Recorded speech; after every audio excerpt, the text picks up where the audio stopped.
Once around the park, James, and don't spare the horses.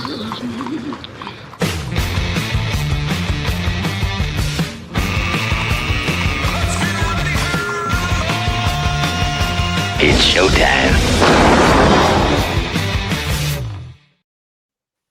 Well, here we go. Look at that. It is the morning after, the morning before, the night after, the night before, whatever the hell it is. It is Thursday, the 17th day of April, and we're heading for a long holiday weekend in this part of the world for the Easter celebrations. And so it'll be interesting to see how the conversations turn around the table of this weekend with families, etc., and the effect it might have on the federal election campaign. I'm Dave Trafford. This is On the Ledge, your Ontario Politics podcast. And let's get right to the table. And just in case you're wondering what the hell the sound effects are in the background, we're joined by Tim Hudak, joining us from the Niagara region here in Ontario. And out of doors, that's a nice setting there. And away we go. Former leader of the provincial PC party and the partner at Council Public Affairs. Kathleen Wynne is here. She is our former Premier of Ontario. And Keith Leslie here for Queen's Park Observer and commentator at CH Television and a longtime journalist here in Toronto, joining us from Nova Scotia. And John Wright is our founding veteran pollster. And just, you know, you don't have to, you look kind of comfortable out there. How's the weather in Niagara, Tim? That looks nice. Yeah, you know what? I'm working from the Niagara House today, then down for the weekend. Get to see my mom later today, too, which I'm excited to see. Yeah, it's like a gorgeous spring day. So I love when I get to escape what I'll always say is home. And just hang out here on the patio and join you. And I apologize for the woodpecker sound in the background from time to time.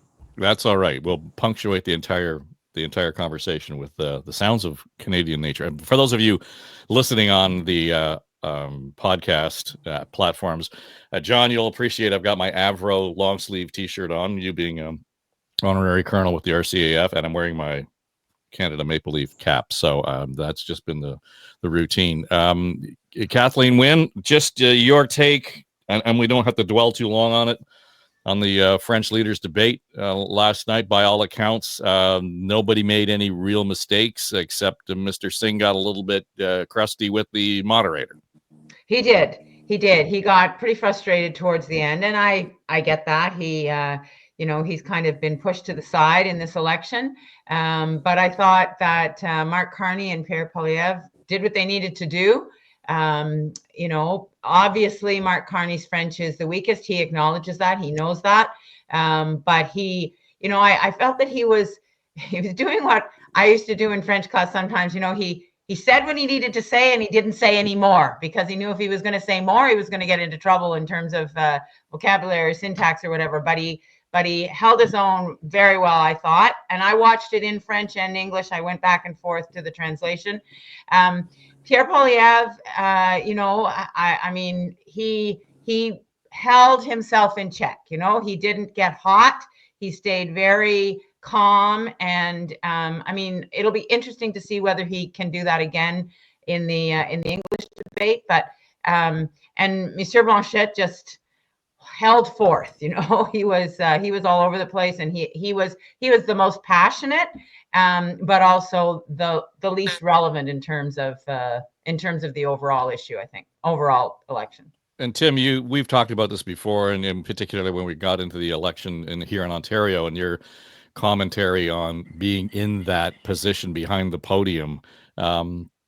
Just one of the things that occurs to me is that people were, and as Kathleen pointed out, people were a little not surprised, but they noted the posture of Mr. Poilievre in as much as he wasn't the attack dog that people probably expected. And that's a lot of what I heard from commentary prior to the debate. If he comes out tonight and takes that posture, is that good or bad? Because I can see somebody saying, well, in Quebec, you talk like this, and the rest of the country, you talk like this.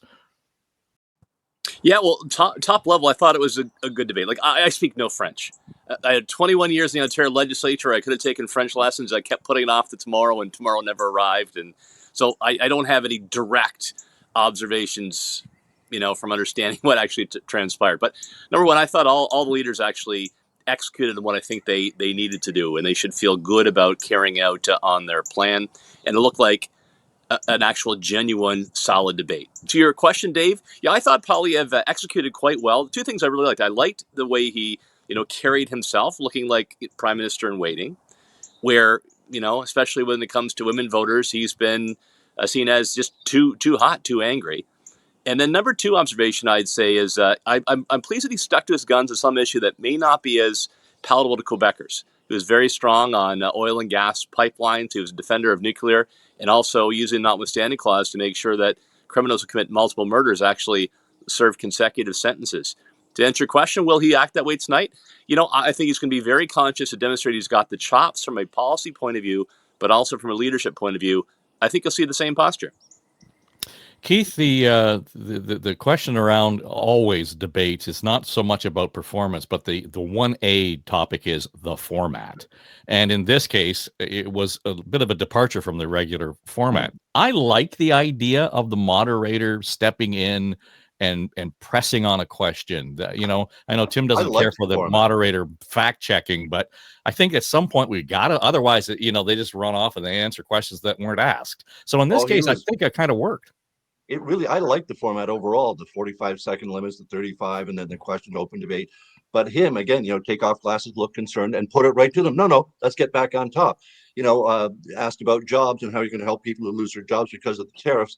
And Poilievre went off topic, talking a little bit about building homes. And the moderators, let's talk about jobs. Get back to that. I think overall the debate was good. My French, despite being, born and raised in northern New Brunswick, surrounded by Acadians, my French was not good enough. I tried. I had to go to the translated one right away, and it makes it tough to really get the nuances of what they're saying. But overall, what I got and what seems to be the consensus is that nobody screwed up. Carney's French isn't that strong, but it was pretty darn good and better than the last Liberal leaders debate that he participated in. And he didn't get any knives that stuck. They took a lot of blows, but nothing really stuck or hurt him. Well, Poilievre, as everyone has noted, had tried to, and he did. He stayed calm. He stayed more prime ministerial, if you want to describe it that way. But is it too little, too late? Even if he does come out in the English language debate tonight and stay with that calm, cooler demeanor, is it too little, too late after he's been so hot for the last 3 years and so targeting it on the attack dog motive? Can dialing it back at this late in the campaign do it? Can anything actually change the momentum that we've seen in the campaign since it started, of the Liberals rising in the polls, the NDP flattening right out, and the Conservatives slipping further and further behind the Liberals? Can anything happen in an English language debate tonight and in the next less than 2 weeks that will really change that momentum?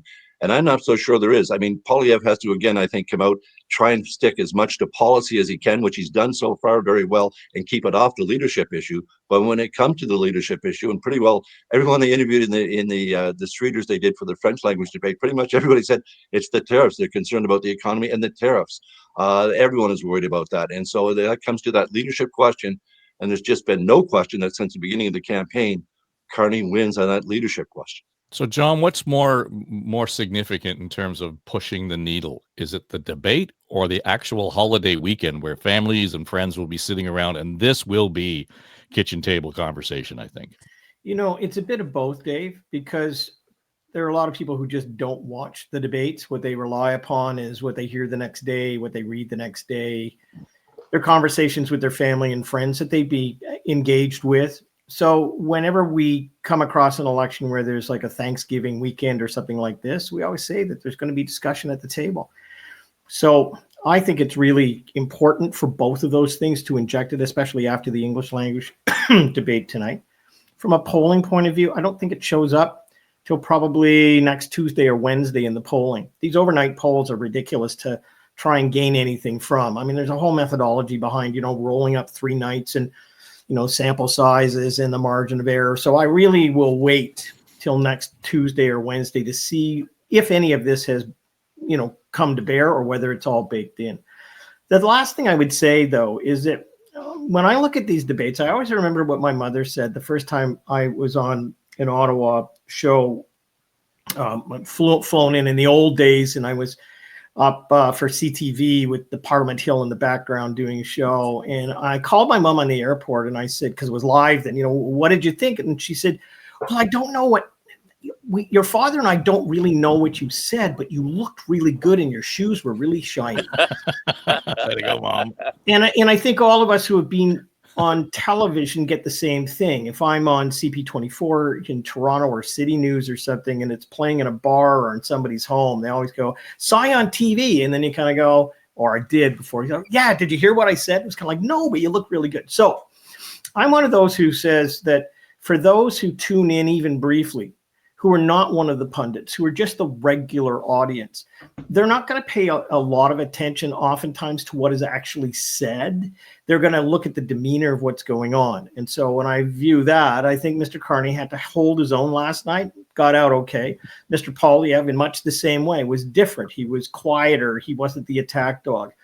And then you look at the other three who right now, from the polling point of view, are really not that important to where we're headed, but except Blanchet in Quebec, but he's, they're not doing very well there. So we'll see whether or not this had any impact. But I think from a demeanor point of view, it looked pretty good from anybody who tuned in. And from a policy point of view, it'll get sorted out over the next 24 hours and then be talked about at the dinner table. And I suspect by next Wednesday or so, most people will be locked in terms of where they want to go.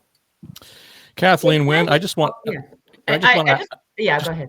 I just want to ask you, because as all of this is playing out, I'm watching the response and the posture, as John points out, of Liberals on the sidelines.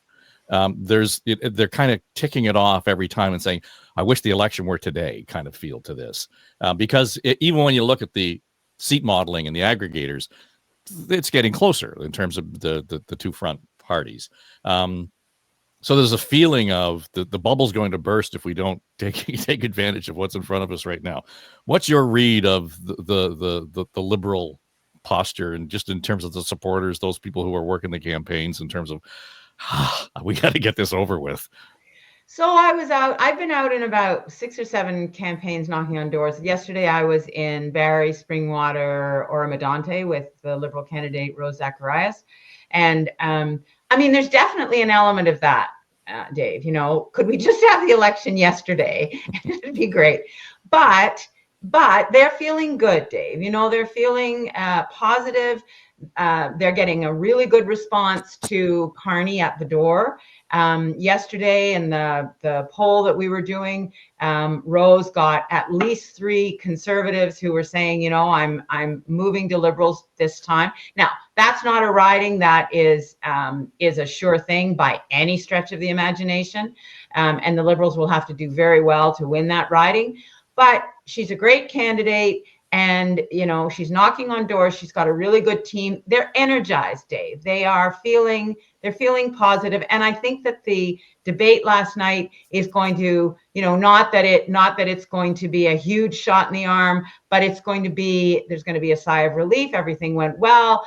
We know we feel the English debate will be even stronger. And I think people will have a good day today. I just wanted to make 2 quick comments on the debate. One, there was a moment when, and Tim, you sort of referred to it, when Pierre Poilievre talked about imposing pipelines. And the distinction between what he said and what Mark Carney said, I think, is important. It's certainly important in terms of our relationship with Indigenous people, the Canadian government's relationship.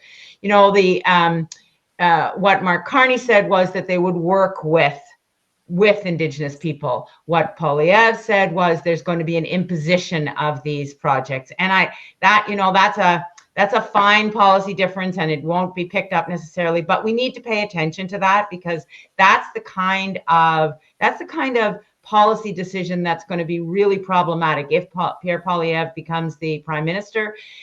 It's going to make that relationship with Indigenous people very difficult, and those projects will not go ahead in the way that he thinks they will. So that's one point. The second one is, this is about the debate commission. I don't understand how True North and Rebel Media got their question. I just don't get it. They're advocacy, nasty organizations that really have no business asking questions with real journalists who are trying to get real information for people. Well, the commission, Tim, just had a bad week. I mean, you pile it all on. Yeah. Look, I think the only decision they made that I like is, 2. All right. So I think Steve Paikin is world-class moderator. So I'm happy he's doing the English debate. Premier Wynne and I were on stage with him during our debate. I think he could write a textbook on this. So I like that one. And then finally, they kicked the Green Party off. I mean, honest to goodness, right? That two-headed leadership. They may as well start every answer with "Greeting Earthlings." I just have no time for that National Party, which meant, I guess 20% more for the real candidates. All right, where was I? But honest to God, isn't it time? I don't think this commission is working. I don't like the way they make decisions. It's taxpayer subsidized. I'd be more confident putting it directly in the hands of leading journalism outfits, and up the quality. Well, how do you explain their ruling that the morning of, first of all, the morning of the debate, little late in the game, for a commission with a $6 million budget, but how do you explain that to them, that you didn't fit the rules because you're only running candidates in 2/3 of the ridings, when the Bloc is only running candidates in one province? The rest of us, none of us on this podcast can vote for them, and yet they will be in the English language debate tonight. Why can't that same, maybe they'll get a letter late today? No, of course they have 4% of the vote. That's right. Yes. They meet the criteria. Right? They meet the criteria. But you're not running candidates in at least 2/3 of the riding, or it's supposed to be 90%. The rule is 90% of the ridings. They're not even doing 2/3. But on the other hand, I think the Greens were wrong here. They tried to be too cute by half by saying they endorsed all those candidates, but then didn't actually sign up. They had within 90%, but then ended up somewhere around 2/3 because they didn't actually sign them all in. Both were wrong in this place. But the commission itself, it just looks like there were some dumb decisions there. And it was, I'll give credit to Chantal Hébert on the National when she pointed out that, and the NHL schedule comes out in July. Exactly. That they had at the last minute to move this game to avoid the Habs' last game of the season, as if they wouldn't. Anyway, that one in itself, right there, that blunder in itself, that it took them to the last minute and have two parties ask to have it done, that was ridiculous. Parties shouldn't have had to ask. Don't go up against the Habs game. It's just stupid. And Keith, do you buy that the Green decided to endorse non-conservative candidates, or they just couldn't get their act together and get enough genuine candidates? Oh, I think they seem to have had candidates, but they didn't sign them down. So I'm thinking the fact that they actually had people who were willing to run, but that in the end they thought they were going to play it strategically and withdraw so that the progressive vote would go Liberal.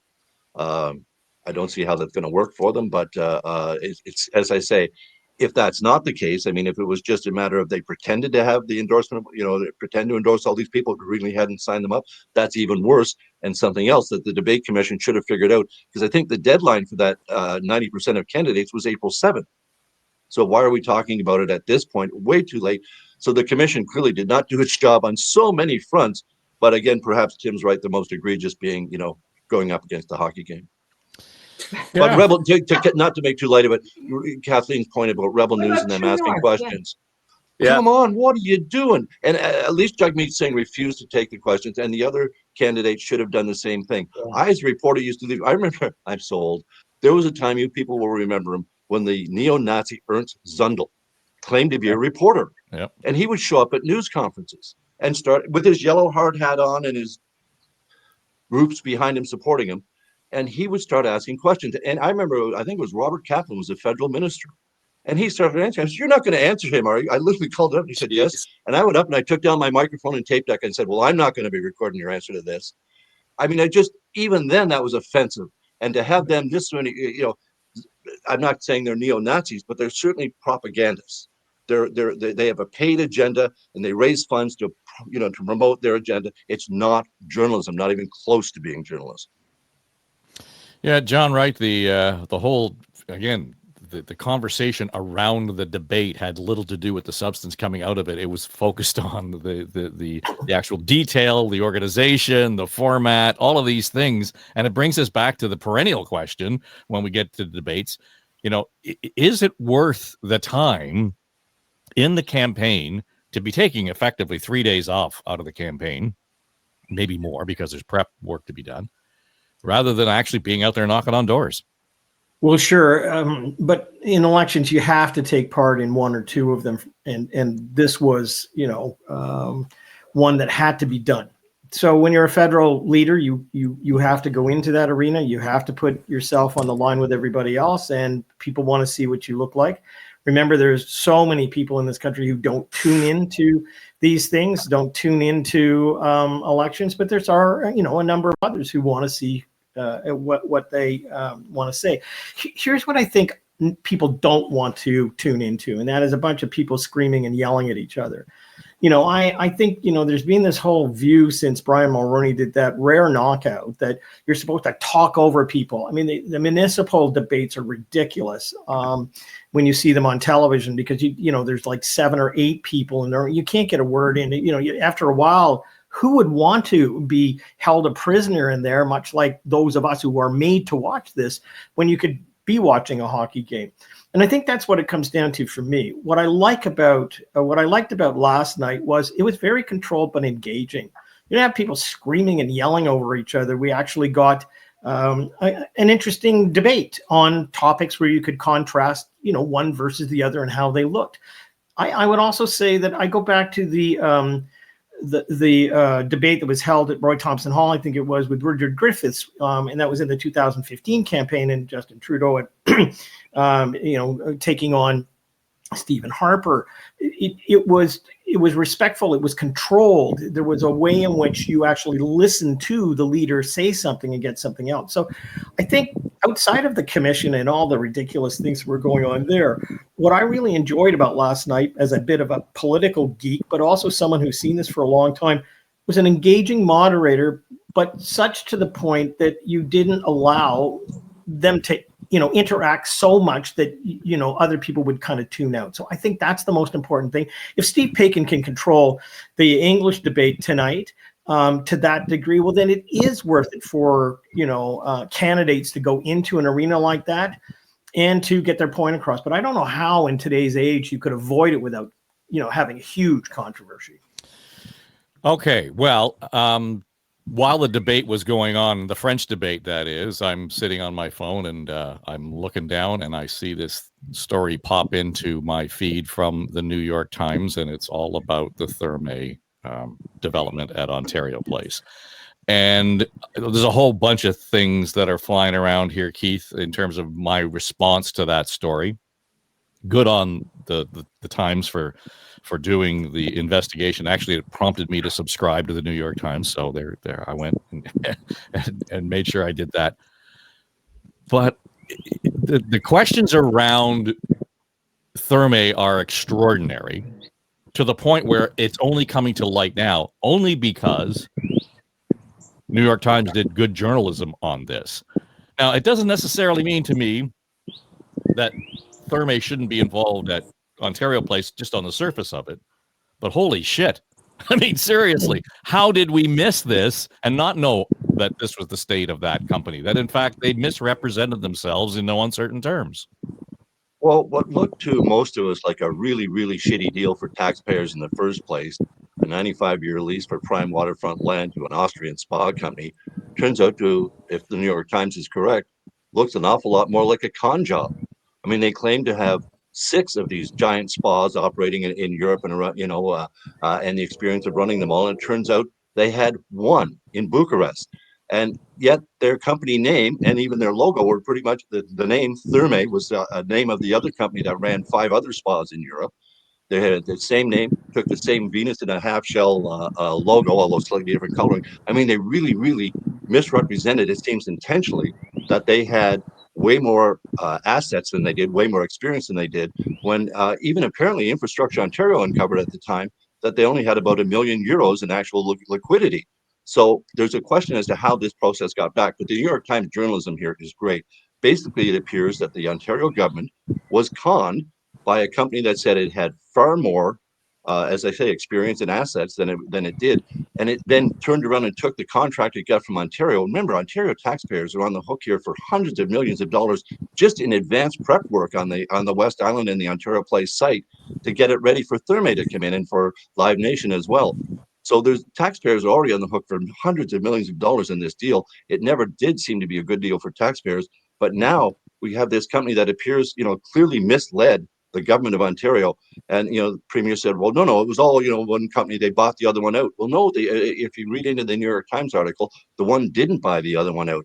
The owner of the larger Therme company died in a plane crash. and the new company basically seemed to have assumed or just took on under its wing, as it were, a lot of the assets without actually buying anything here. They misrepresented themselves. This makes this, as I say, it was already a bad deal. The Auditor General and the Integrity Commissioner had already told us that it was an unfair process in the first place, that Therme got unacceptable access to government staffers during the process when there wasn't supposed to be any lobbying going on whatsoever. The whole thing stank from the first place. Now it's in a position, I mean, if the New York Times is right here, I think the government's going to have to look at some way of getting out of the contract. And from what I've read so far, if they try and get out of it, they're on the hook again for more tens of millions of dollars in upfront costs just to bail out Therme. So, I mean, it's going to then take a court case. They're going to have to try and prove, if they are going to try and get out of it, it would take suing Therme to prove fraud or some sort of thing like that. That's going to be time consuming and expensive. You have a West Island's been denuded of 800 trees. It's basically a massive construction site, all fenced off. Is that we wouldn't have thought they could have made it worse than having it sit there empty for 14 or 15 years, and apparently it is now worse. So what could happen here? So the government's got to move quickly on this, and the premier really did seem to try and he looked very uncomfortable. He tried to blame Infrastructure Ontario. He tried to downplay the importance of it. No, we're not investigating. We're just going to double check. I just want to make sure it passed the smell test. Well, I think it was Merritt Stiles says, let me save you the time. It doesn't pass the smell test. It was a good clip by her, and then she's right.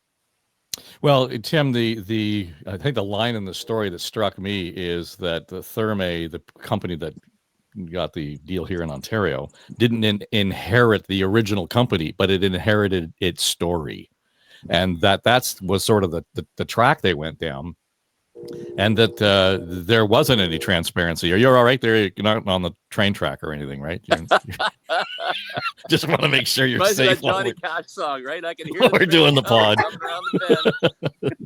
Coming around the bend. So, but in that case, I mean, I'll let you respond how you want, but I just think, holy crap, this is like, how do we not see this coming? Now, I guess you could say, you can't necessarily blame the Ontario government all by itself, because other big companies are financing this thing now based on the shell game that started the whole thing. Well, it's awfully embarrassing all around, right? I mean, it's embarrassing, frankly. Media didn't take this up. Good for the New York Times, but why not here? Quite frankly, it's embarrassing the opposition didn't pick this up. I think it would have been all over this like a dirty shirt on digging around and trying to find some holes. Man, that would have been explosive to leave with that in question period. But most embarrassing to the government, right? It's a crown jewel, new tourism investment. I like the program. I'm a fan. I like the notion. I'd actually called for this when I was in lead of the PC party, that the Science Center was tired. It was so set in the 70s, it's almost like learning more about history than it was about science anymore. And a new rebuild makes sense. Like, I love this theme, but holy cats, you don't want to buy the monorail here, right? Like, this is very, very embarrassing. So what do you do? Number one, I suspect you're far enough down the tracks here, and this company was probably careful and lawyered up that it may be hard to trigger an escape clause without an awful cost. So you got to make it work. So I think Premier Ford should be completely transparent with what the nature of this deal is, what they knew and when, and then is kind of like, just straight talk with folks. Say, we're down this path. We're going to fix it. I believe in this project. I believe this will be an attractor, not only in Ontario, but from abroad. And we're going to make it with a company and make it happen. In Therme, they just keep getting battered. So I don't know who's doing their public affairs, public relations, but they need to go on the aggressive side and talk about what this is going to mean for average Ontarians, because they just keep getting knocked around. This is a major, major embarrassing step backwards, but you roll up your sleeves, you try to fix it, and just be honest with people. Well, I'm glad your firm isn't picking up their public affairs. Otherwise, you wouldn't be able to comment on it. No offense, but Kathleen? Well, I think we need to step back just a bit. The front page of the Star, I still get the paper, and the front page of the Star this morning, there was the debate, and there was an article about the emails that the Star has, forced a release of from the Greenbelt issue, and there was the Therme story.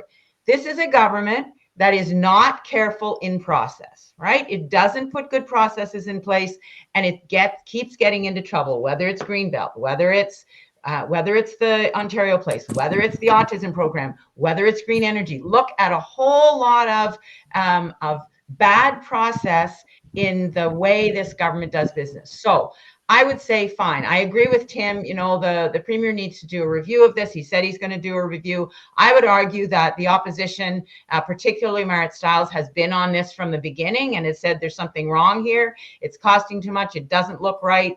And yeah, great that the New York Times blew it open. That was going to happen at some point. But, you know, I just think to say, well, that this is a one-off and just treat it as that is a real mistake. This is a government that is saying that it's now going to spend 2 years looking at how to build a ridiculous tunnel under the 401. Well, I'm telling you, folks, we need to pay very close attention to this. It's a ridiculous idea. I don't believe there is a business case for it. And we went through the process of getting a business case, which was there for building high-speed rail above ground to Kitchener-Waterloo and on to London. But to build a tunnel under the 401, who's he going to be talking to? What are the companies going to be saying? Because it's a fantasy. This spa is one thing, but that tunnel under the 401, we better pay close attention, because this is a government who chooses who it talks to very, very judiciously based on who are their friends. And I don't know whether there's more to the Therme story about that, like who got them into the premier's office in the first place. But I really, really think we have to pay attention, because this is not a government that has good due process. They don't have that skill. They don't care about it. And Doug Ford thinks that he can just stand up at a podium, read his teleprompter apology, and that makes it all go away. Well, I think there's a time limit on that. I think you can only do that so many times, and then you start to look like, okay, you really don't know what you're doing. And I think we're getting there. On Wright, when the Therme story kind of surfaces and people kind of, you know, get their back up about it, there was a real fatigue around it, saying, okay, enough, all right, let's just get the job done. We're, you know, it's already down the road. And there was a certain spin on the story. Well, but there's a market for this. I heard, you know, Shelley Carroll, city councillor, saying that this morning on the radio. Well, you know, I would like to go and spend $40 and go to the spa. That's not really the point here. The idea being that, do we want to do something great with Ontario Place? For sure. But everybody so far agreeing that the process is the problem. And yes, the premier has gotten himself into trouble in the past and then apologized for it and has bounced back. Does he bounce back from this one? Well, it depends on how you look at what the future looks like. If this was coming last November or so, I think this would have been a big problem, because it would have fed right into the narrative of an election campaign, and you would have had lots of people trying to peel back the onion. You would have also had, like what we could have is an emboldened group of people who were protesting the change to Ontario Place in the first place, but not just on the government, but then on the city in terms of what they want to do. There may be some of that now comes as a result of that. So in terms of the immediate effect on the government's stature in the province, I can't see it, you know, having a huge impact. Secondly, it really is a very GTA, Greater Toronto Area story. I mean, this doesn't play up north. It is a very local, entangled type issue. But I would say this, it also takes away from a whole lot of other things the government wants to talk about. We're not into the legislature in any way, and this is now going to occupy a fair bit of time. I don't know whether or not it gets referred anywhere after this, but if it is in the House, it's going to take up a focus of the two major leaders. The other thing, too, is that I think all of us, especially those who have served in the legislature, it takes a bit of a demeanor to deal with this. I'm not sure, based on what I've seen yet, that the NDP leader and is up to that in a way. This is a pretty serious thing. In the old days, it would have called for somebody with a very calm voice, someone who probably had been a lawyer at some time, someone who would stand up, and we've been in the legislature at times when this has happened, when the rest of the place goes quiet and you listen and you just kind of start unraveling the onion peel, because I think there's enough there that this could be something that gnaws away at the government. If anything, they're going to have to answer more questions about it. Whether they're forced to do something about it, I don't know. But the reality is it's not going away. And part of that is because it affects other jurisdictions as well. And people are going to put the pressure on them to see whether or not they've made the right decision. Yeah, Kathleen, if I can predict anything, that based on the way investigative reporting goes, that first story is not the last story. That in fact there is other stuff to be told here, and the Times would be working on it and release it as it sees fit. My question here is, and I agree with everybody. I mean, on the surface of this in and of itself around the Therme Ontario Place Science Centre issue is a real issue and a problem for the government. There's no way of getting around it. Here's my problem. We can point to all of these issues that come up, and at the heart of them is Infrastructure Ontario. We've got Therme Ontario Place.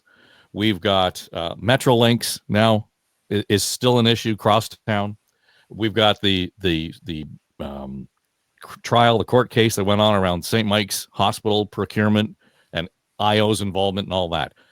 They are at the center of every one of these major screw ups around procurement that is not transparent, despite the fact that in each one of those cases, and I'm sure there are others, there was advice to say, there's a problem here that we should be paying attention to, and somebody's not paying attention to it, and it's the same crew. Well, I think each of those situations is different, Dave.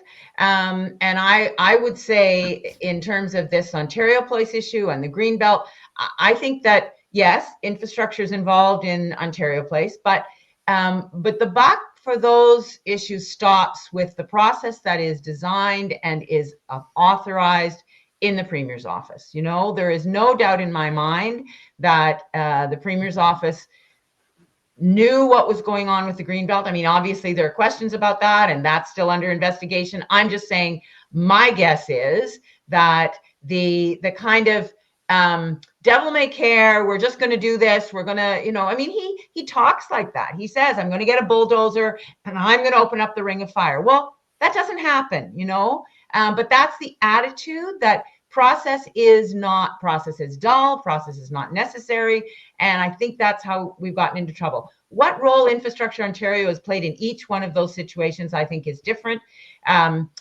But the government has to be, the Premier and his government have to be held accountable for these questions. I mean, I stood up, Tim, how many times did I stand up and apologize for the gas plants, right?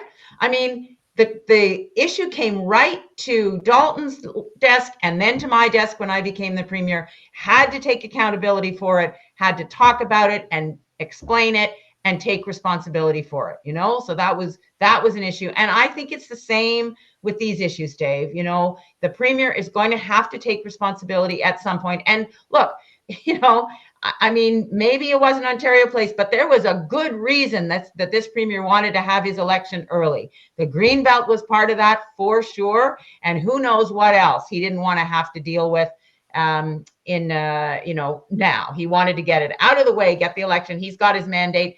I don't think he's going to pay a huge price on the Ontario Place issue unless it is prosecuted, as John said, in the House. But he needs to take responsibility for it. And as I say, going forward, folks, we need to pay attention to this government that does not understand good process. Well, but Tim, Kathleen's point about, I just want to say Kathleen's point about process. Go ahead. Let me just suggest, though, that the process lives at Infrastructure Ontario. So to me, that is at the heart of every one of these other stories. And it's not about the government of the day because, the St. Mike's thing happened when you were sitting in the front bench. Exactly. And I get that. But there's a minister who has responsibility for Infrastructure Ontario. The government does have responsibility for good or bad process. And what I'm saying is we have to take responsibility for it. And when there are repeated mess ups like this one, the government has to be held accountable for that. Sorry, Keith, you wanted to get in. Yeah, go ahead, Keith. Oh, sorry. I was looking forward to Kathleen's point about this government in process. Their next big piece of legislation is to eliminate as many permits as possible in the province. What's that going to be? That's going to be environmental permits more than anything. And we already saw that, again, back to the Ontario Place thing. What's one of the first things they did was exempted from any environmental assessment process for that the work, because we knew it wasn't going to go abide by any environmental rules.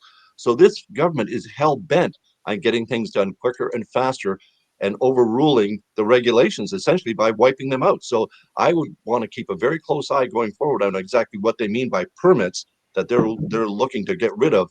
But it's a heck of a lot of them, and it's all basically back to this: let's get stuff done as quickly as possible. And that, clearly there's an issue. Something needs to be done to get housing built quicker than it's being built in the last 2 years. What does that mean? Wiping out all the permits at the municipal level? Does it mean imposing a provincial mandate? I don't know. But for them to wipe out permits to make business go quicker, we got to keep a very close eye on that, because as I say, I think the number one danger in this permit wiping out would be in the environment. Tim, the whole idea of speeding things up, I think that speaks to a frustration among a lot of people who are sitting here looking at, again, I go back to Crosstown, how long it's taken to do all that stuff. And I realize that's not necessarily a permitting issue, but on the horizon is the Ring of Fire. And I spent last week up in Nunavut with the mining symposium, and permits. It doesn't matter what government, they get in the way of actually getting the job done. There has to be a healthy balance there. So I think that the Ford government is probably on the right track to say, let's speed this up, because we got to get that stuff out of the ground with the Ring of Fire. But at the same time, we got to do it so that we're not making the environment worse, because it's going to kick up all that methane in the air because it's on boglands and all that sort of thing. So there has to be some balanced approach. But if there isn't transparency around it, they run the risk of ending up in the same situation they're in with Therme. Yeah, it's an interesting balance, right? It's an excellent point there, Dave. And look, I mean, I'm right now not too far away from the Welland Canal. Canada used to be really good at building massive infrastructure, 400 series of highways, a transcontinental railway. But the pendulum has swung so far that it takes forever to build something, right? I mean, look, oil and gas pipelines, there's permitting, there's politics. We think also, right, about how long it takes to get a housing development built. In some municipalities, a decade. Meanwhile, prices skyrocket. So it's not a matter of, one extreme or the other, but surely the pendulum must swing back into balance. And to the earlier point, a few things on the table. Your greatest strength can also be your greatest vulnerability. So Doug Ford, tremendous instinct politician. I mean, we don't have anybody in Ontario's history that actually won 3 elections in a row with an increased share of the vote. Doug Ford today, very different from Doug Ford in 2018, but it does also mean that you can make mistakes in overriding process, a big vulnerability. So what do you do? Number one, I think you need to hold these agencies to account. If they don't do the job, then you need to replace people, and the minister has a responsibility to do that depending on the agency we're speaking about. Number two, I think he needs somebody in his office who's going to be the keeper of the flame for the brand to, stand up and say, hey, look what happened in the past. We got to get some better thinking around how often we may just run down a path and say, devil may care. Third, it strikes me that they have a tendency, and I think some of the agencies are reined in, whether it's Infrastructure Ontario, Metrolinx, somewhere here, Therme, maybe a bit too cautious, maybe a bit more, shining some light and letting them speak and confessing when things go off the rails, and then saying how we're going to fix it and hold them to that. I think that they're holding back too much on the communication side. I think that's I love the Blue Jay chorus in the background there, by the way. But that's such an important point that Tim just made, because the Eglinton Crosstown, look, I was still in the legislature. I was still representing Don Valley West when this started to be a real problem. It was a problem before, don't get me wrong, but it started to be a real problem. And the biggest issue was that we couldn't get a minister to talk to us. We couldn't get Carolyn Mulroney was the Minister of Transportation. She wouldn't talk about what was going on with Metrolinx. Nobody had a clue. We were dealing with the storage facility in Thorncliffe Park. No information. And I know for sure that Metrolinx had been muzzled. That doesn't help anybody, you need to have information, but this government holds everything to its chest and makes it very, very difficult for people to really learn what's going on. So I think they do themselves a disservice because of that. John, the whole the other side of this is, and it might have been the first piece of legislation that was introduced after the throne speech, and Vic Fideli talking about the interprovincial trade barriers. That should have been the headline this week for them, shouldn't it? You're muted. You're on mute, John. Yeah, Tim's got birds in the background. I'm a You dog. got the dog. I know. Yeah, I know. He barked. I tried to cut her off at the pass there. Yeah, it should have been a good week for the government, where they would have had not only the, bits and pieces of the throne speech, but they would have been laying into the tariff issues and all of this stuff dealing with interprovincial trade, of which there's a handful of provinces really engaged in it, and others are not yet. But nonetheless, that could have been the cornerstone. And as a result, we're talking about this in the following days, which is a big distraction. I think we have to remember, though, that this, what we're talking about today, is intermittent, whereas the American situation and what Donald Trump wants to do and what Donald Trump is doing south of the border is every day. So, you know, what could happen today could be blown off the stage tomorrow and put on the back burner. And I think you're right. The issue for the government of the day is where they were with the throne speech, emphasizing the impact of the United States and Donald Trump's tariffs on industry, with the Honda plant that they had to get some confirmation on that it was not going to be moving from Alliston, with the fallout after the federal campaign. So let's assume for a moment that the president has laid off Mark Carney and stopped calling us the 51st state, which has actually led to a bit of a vacuum in the ballot question. It was for the Liberals going into this campaign. And affordability has now become more of an issue, benefiting the Conservatives to a degree. But once the federal election is finished, the question then is, do we revert back to what the press secretary for the White House and the president said only 48 hours ago? And that is, you know what? President's being distracted, but his whole idea about the 51st state being in place in Canada is really what he thinks and what he'd rather have. So this may be an important issue today in the absence of all of that. But I think, once this election is finished federally, I think we're going to be into those issues, and it's going to be hard for issues like this to take center stage. Yeah, and I think ultimately there'll be a sort of a national exhale. Just we're through the campaigns, but at the same time, Keith, there's still the what's next in all of that. And I think that's where the real challenge for all governments at all levels, particularly the territories, the provinces, and the federal government, are going to have to then come out of that campaign and say, now what? And what do we do in lockstep? How do we manage this with all the bullshit going on with, Western sovereignty and as Tim points out, in terms of how, are we going to get pipelines through Quebec, and does that piss them off, or does it actually upend the agenda with the First Nations and so on? That might be the biggest challenge, is actually pulling that group together and having them sing from the same hymnal over the next year, 18 months. Well, the way Blanchet was talking last night, I mean, I know he's not the premier, but the way he was talking is that Quebec is its own economy and wants to remain its own economy. And so if we're trying to get, united 13 economies into one, well, we're going to get 12 at best, according to him. I don't think that's realistic. I think, Alberta and Quebec are going to have to be pushed into making some deals here. And when they see, especially, Ontario, and it's easy for Ontario to make these deals with Nova Scotia and New Brunswick. I mean, it's a lot easier, right? Not necessarily easy, but it's a lot easier than to get them with Quebec and Alberta. But this is going to have to be done. But I think the premiers are in a negotiating position, a negotiating stance. I think they all know they're going to have to give up something to get what they want. And apparently, according to some polls, the opposition in Quebec to pipelines is now below 50%. If that's accurate, it means that there could be some openings there, that there could be some way of getting this. And that's what Canada has to do. I mean, the premiers, the federal government all have to work together on something that's going to be a major what next, as you say. Are we going to get a pipeline built? Are we going to get our own economies built so we're shipping together to new markets, or at least to our own markets within Canada? To the point about major infrastructure projects, I remember a few years ago we were in a scrum with the late great Hazel McCallion, and she complained that the last major infrastructure project in Canada was the Confederation Bridge to Prince Edward Island. And by its name, I guess that was made in 1967.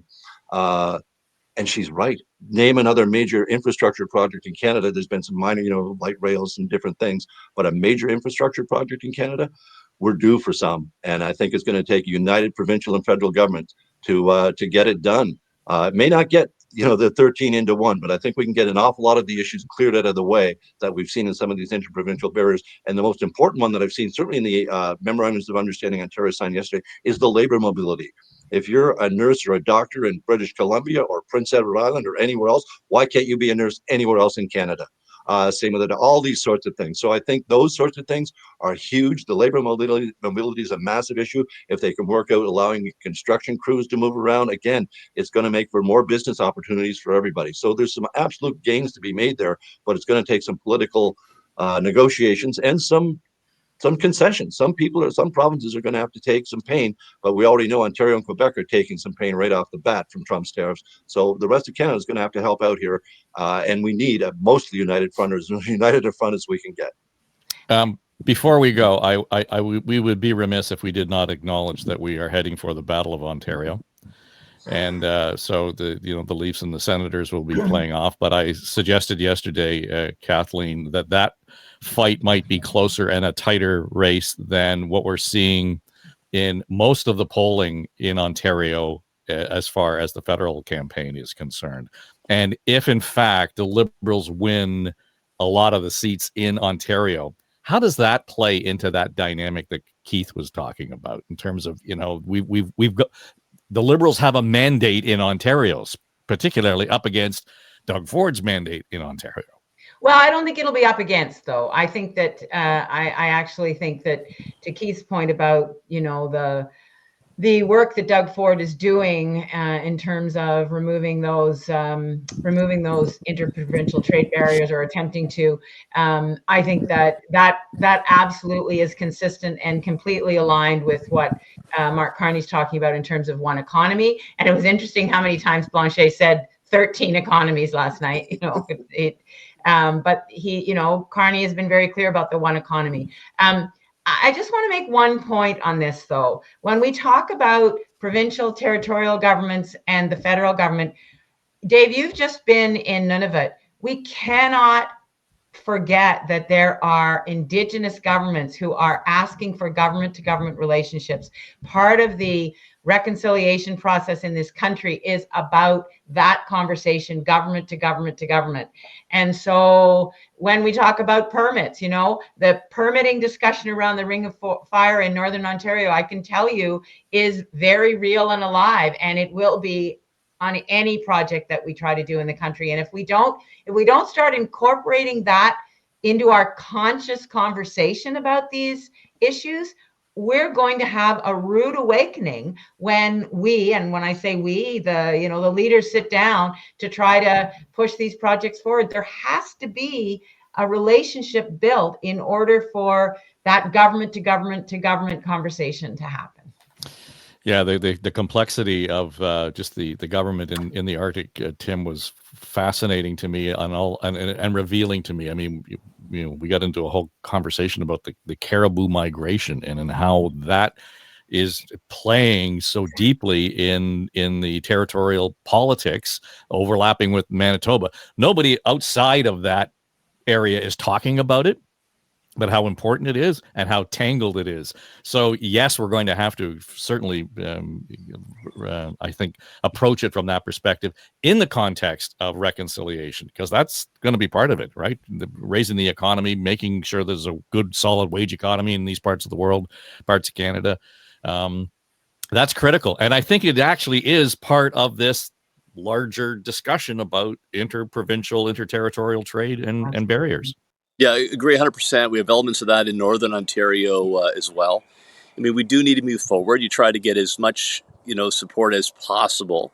Poilievre's point in the debate was, if the majority, of Indigenous communities support it, can you have one stop something? But the bottom line for me is making sure those communities benefit in jobs, investment, and they get, a fair share of the royalties to try to align, their ultimate economic benefit with the country's. Yeah. So, and it's interesting as this all plays out to see how all of a sudden, to some degree, governments are kind of poking their heads up thinking, oh, right, it's not just about us. We've got to kind of have a better, more broad peripheral vision on all of this. All right. Let's leave it there. That was a spirited hour. And so thanks to Kathleen, Wynne, Tim Hudak. Enjoy the beauty of Niagara this weekend on your Easter weekend, Tim. That's good. John Wright is here, our veteran founding pollster, and Keith Leslie. And of course, two things I want to tell you about. We have just launched our program that's related to the trip to Nunavut I took last week. It's called the Arctic Edge. And you can find the details at arcticedge.ca, and you can subscribe to the podcast there. And it is, in fact, about the economic development, certainly of the Arctic, particularly of Nunavut, and the role that some of these larger industries are playing in that, particularly mining. And Agnico Eagle is the one, a sponsor behind that programming. So and we have had a fascinating time. Hannah Thibodeau, formerly of CBC, is the host of that show. So, and that will launch the first week of May. But you can go download the trailer, have a listen to it, and subscribe to the show there. Otherwise, if you're listening to this program, obviously on any one of the podcast apps, make sure that you are subscribing. And if you're watching on the YouTube, subscribe to the channel, because you get this and now and next, and they both fall into that feed. All right, that'll do it for us. Enjoy your weekend. Enjoy your holiday weekend. I'm Dave Trafford for Story Studio Network. I have a YouTube channel right here, as you can all people see. Please subscribe to my YouTube channel for more content. Look at this. Bye now.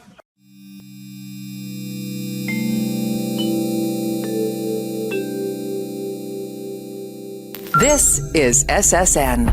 Story Studio Network.